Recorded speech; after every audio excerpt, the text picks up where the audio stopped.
Hello and hopefully welcome back to the third part of my tutorial on optimization in answer-set programming, which is actually biased to the optimization capacities in Clasp 3.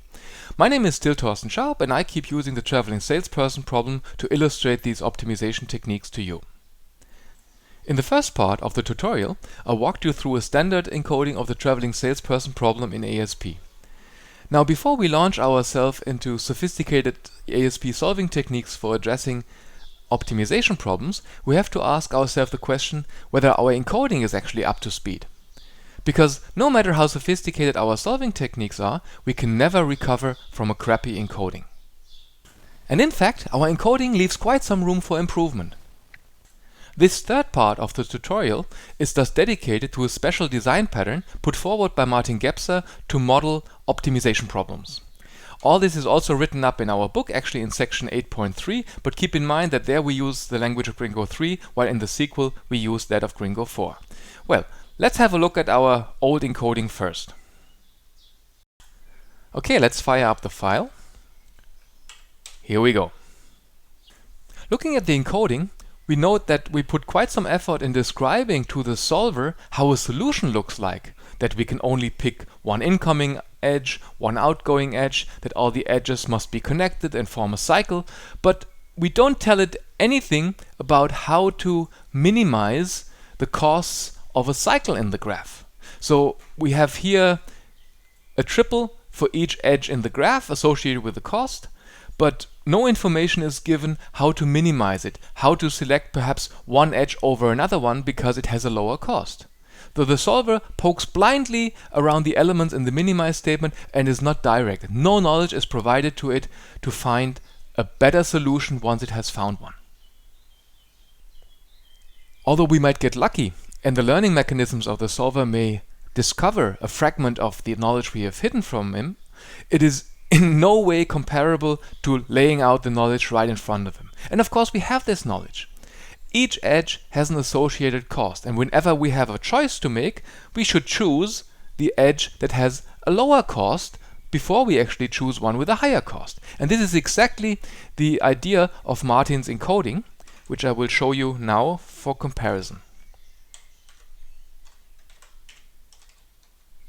Here we go. To begin with, let's just compare both encodings in a very schematic way. Actually, the first part here and the first part of the more traditional encoding are exactly the same. They encode the Hamiltonian cycle problem. Everything below the colored parts in both encodings makes a traveling salesperson problem out of the Hamiltonian cycle problem. That is the objective function. So on the right hand side we have a flat objective function, no additional information is provided, and on the left hand side in Martin's encoding we added actually additional code to make the optimization behaving in a better way, to make it more informed on where the actual optimum solutions lie. The purpose of the additional rules is to provide the solver with information about the relative costs of the outgoing edges of a node. So let's look at this a little bit more in detail. Keep in mind that we are interested in the costs of the outgoing edges. Hence the first rule does nothing more than to associate each node x with a set of costs of all outgoing edges. The second rule takes these costs and orders them in a linear way. The reason why the body of this rule looks a bit more complicated is because it eliminates all transitivities. That is, C1 and C2 are added to the chain only if there is no third cost C that would fit between them. The objective function is actually based on penalties. The idea is, whenever you choose to leave a selected node via a certain outgoing edge, you pay a penalty for having discarded all better edges. That is, all edges with a lower cost. This is captured by these two rules over here. So once we have decided to leave x for y, we derive a penalty for all edges with lower costs. This is done implicitly by going down our chain. So whenever we decided to leave x for y, we look up the cost, we look whether there is a lower cost option when leaving x, then we derive the penalty. So that in this way we have derived the first penalty, and then recursively we continue going down the chain with this second rule here. So we have derived a penalty already, and then there is an even better edge with a lower cost. We derive the penalty for this, and we recursively go down the chain of costs until there are none left. And in this way, we have derived a penalty for each better edge, that is, each edge with a lower cost than the one we have chosen. So this may have been yet a bit abstract, so I have prepared an example, and let's look how things work out with node 1. So let's go back to our script. And now that we've seen the encoding, look at some explanation here. Okay, here we go. We can leave node 1 in 3 ways. We can go to node 4, 2, and 3. And the first one is actually the cheapest one. We only pay 1. If we go from 1 to 2, we pay 2. And if we go from 1 to 3, we pay 3. Now, we build this chain between the costs. So we have the cost 1, 2, and 3. And here we get these pairs 1, 2, 2, 3. And keep in mind that we do not get the transitive relation. We do not get the pair 1, 3 here in this predicate or in this table, depending on how you look at it. Now with this chain, we have set up the relative costs of the outgoing edges of node 1. And we can now form or describe the corresponding penalties. The first one actually is non-existing, because if we leave node 1 over the cheapest edge, that is from 1 to 4, we pay nothing, hence no penalty is derived. Now if we choose instead to leave node 1 over the second best outgoing edge, that is from 1 to 2, we pay a penalty of 1. And this is the difference between the two costs here, between 1 and 2. The difference is 1. This is our penalty. Now if we leave the node 1 over the worst option, the most costly option from 1 to 3, we pay actually a penalty for each better option. That is, we pay a penalty for not having chosen 1 to 2, which is again the cost of 1, and then not having chosen the best option, which is again the difference between 2 and 1, which is also 1. And this is reflected here by these two rules. That is, if we choose to go from 1 to 3, we pay a penalty for not having chosen to go to 2. And once we have this penalty, then we go down the chain that we constructed here with the order predicate, and we pay again a penalty for not having chosen the best option, that is going from 1 to 4. The information gathered in the penalties about the relative costs of the outgoing edges of a node can now be exploited by the objective function. Before we start discussing this objective function, let's recall the objective function of the traditional encoding. There actually, the arguments of the objective function consisted of all edges of the graph. And these elements were completely unrelated. They had a cost associated to it, but the solver more or less had to poke blindly in them. Now here, things are different. First of all, we have relieved the objective function from all lowest cost edges. So why should we bother in penalizing you leaving a node with a lowest cost edge? So these are actually taken away from the objective function. Well, this is of course something that is perhaps not so important. What is much more important is that the elements of the objective functions are now related to each other.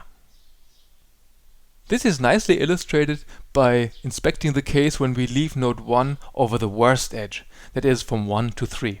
If we do this, we do not only get penalized for not having chosen a better option, but we get penalized for having not chosen any of the better option. That is, we raise a penalty for not having gone from 1 to 2, and we also raise a penalty for not having gone from 1 to 4. Now if you look at the objective function, this means that when we choose this option to go from 1 to 3, we do not only get penalized once, but actually we get penalized twice. That is, now the elements of the objective function are related to each other. And the big question now is, will this pay off when solving? Let's launch a shell and start out with our very easy examples that we've been looking at the very beginning. So this is our graph with 6 nodes. This is our original encoding, and you may recall that we get an immediate solution with an objective value of 11. Now keep in mind that in our advanced encoding we actually changed the objective function.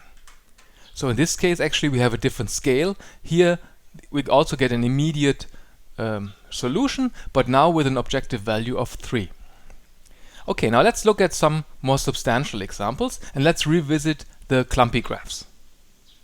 Let us consider a problem we've already been dealing with, namely our clumpy graph from the first parts. So we converge to an optimum, then we prove its optimality by solving an unsatisfiability problem. Actually, solving this unsatisfiability problem took most of our solving time, so 1.43 seconds among 1.9 seconds. Also, it is worth noting that we had to enumerate 11 models to get to our solution. Now let's see what happens with our advanced encoding. First of all, we note that we only had to enumerate 5 models to find the optimum one, and in terms of solving time, we gained nearly an order of magnitude. So instead of using 1.9 seconds, we are down to 1.5 seconds. Also, the unsatisfiability problem was solved in almost no time. So this is a clear gain in many respects of this optimization problem. So let us look at a more ambitious clumpy graph and see how things scale. For this, it is enough to look at a clumpy graph with the same number of nodes but more edges. So to begin with, let's launch our original encoding on it, and we see that we converge quite quickly to a solution candidate, and now actually Clasp is about to find a better solution than the one with an objective value of 491. It may succeed in doing so, then we continue converging, or it may fail in finding a better solution, in which case it is shown to be optimal, that is, it has solved an unsatisfiability problem. So let's just warp forward in time to see what the outcome is. So hold tight. So here we go. All in all, the optimization process took close to 51 seconds, among which 50 seconds were spent in showing that the solution we got quite at the start was actually an optimum one. Now let's compare this with our more advanced encoding. So we just have to add the letter A here, and then here we go. And interestingly, the advanced encoding enumerated 13 models, unlike 7 models that we got on the basic encoding. But all in all, the solving time was so much faster here compared to 51 seconds. It only took us 0.8 seconds to complete the overall optimization process. Of course, this is largely due to the very fast unsatisfiability test that actually established the optimality of the solution 192, but also the convergence as such was faster. So if we look at this briefly, so here it took us, if we subtract the unset time from the solving time, we get roughly 60 seconds, while here, if we subtract the unset time from the solving time, we get 24 seconds. So also we converged much faster. We converged faster to the optimum solution, even though we had to enumerate or go through more intermediate models. So this brings us to the end of this third part of the tutorial. And let me just wrap up by a very important note that we have just witnessed. It is very important to get the encoding right, first of all, because you can never recover from a bad encoding. Okay, so now that we got our encoding right, hopefully, perhaps there are still ways of improving it, however, I'm not really aware of them. I'd be curious to learn about it in case you had some suggestions. Let's end this third part and, well, relax a little bit until we go to the fourth part, which is about different solving strategies for optimization problems. So, stay hungry, stay foolish, stay tuned, bye bye, and see you.